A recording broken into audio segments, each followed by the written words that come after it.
good morning to all, and thank you, sir, Nitlani sir, and give the opportunity, and also thank you to the AI.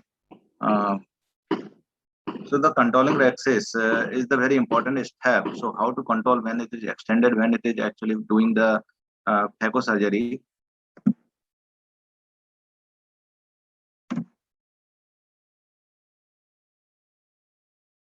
My video is working.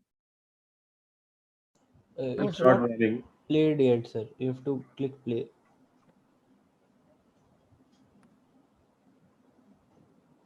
Yes. So actually, they are the two forces are required to act mainly the for performing the access shearing force and traction force.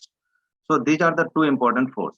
So initially you can make a Atrata force set. You can just nick it and then and hold it, and then it's in the every quadrant you can make a access very in the circular fashion very easily.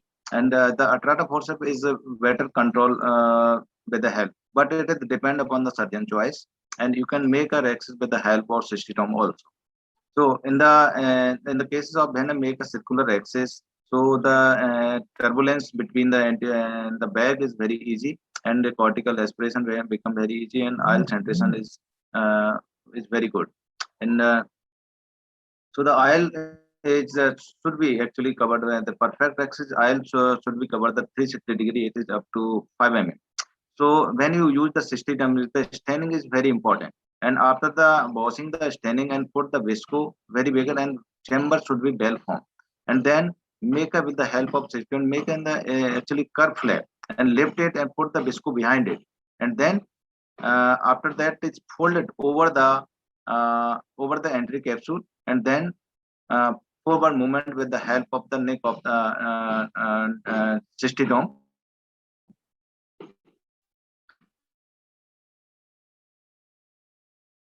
And when you are near the side port, you can put the visco again and then complete the exit.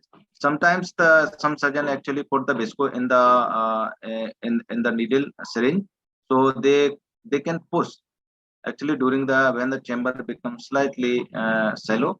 And so when you make a circular axis is the when the chamber is when they make a circular axis, the maneuver in the phacoemulsification is very easy, like the hydro procedure very safe, and the bag is very stretchable, so you can put the oil uh, in uh, in the bag very well. And in cases of sometimes the PCR occur, so the oil saturation very occur. In sometimes the when the rex is extended peripherally, so you can put the visco and apply the little tricks, and you can put the visco and unfold it. First you unfold it and then hold near the base, and then pull toward the backward. Initially it put toward the backward, like it hold at the near the base, and it put toward the slightly backward, and then centrally according to the in the horizontal, and then according to the circumference of the rexes. And when you are in the track, then you can easily make the circular axis, and and you can just see with the help of dialer. So this the axis not go beyond the equator. So after that, the phacoemulsification is very easy. If the axis is regular, it may be slightly oval shape, but is okay.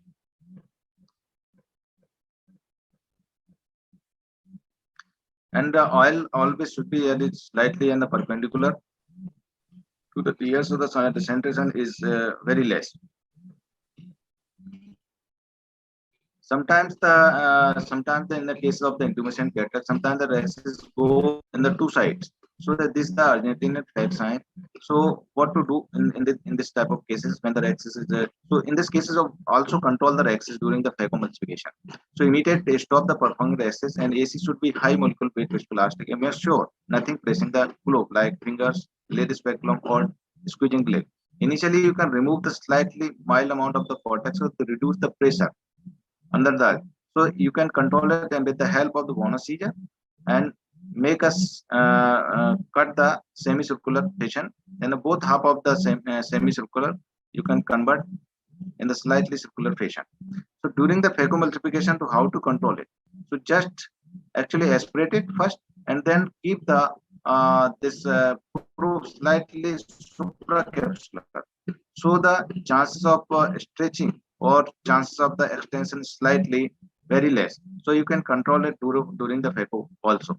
So rexis should be like when the rexis is extended, so you should be controlled. During the IL implantation also sometimes the rexis is extended posteriorly. So the IL also implant in the bag, haptic should be slightly perpendicular to the uh, extended margin. And then sometimes you can put the pilocarpine also. So in this type of cases like the intermittent cataract where the interlenticular passage is slightly higher. So initially rexis you can initially rexis puncture it and then aspirate the some amount of the fluid with the help of the needle, and then you always make a small rexis.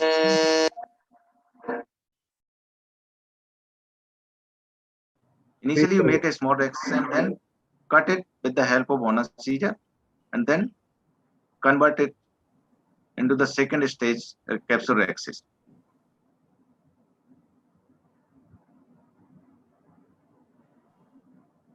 So after that, maneuver becomes very easy, and then you can chop the nucleus and then implant the IL very easy. Sometimes in the case of the sometimes the pupil is undilated, you can put the iris hook and then make a nick. Sometimes the capsule is slightly fibrosis. So after nicking the nucleus and fluid is come out, to put the visco and then it is converted go very gently, and where the fibrosis occur, you can just you see here the fibrosis occur that we can't actually do the rexis. So first you put the visco and then flatten the this flap and then just hold it near the center and then go centrally. Please sum up.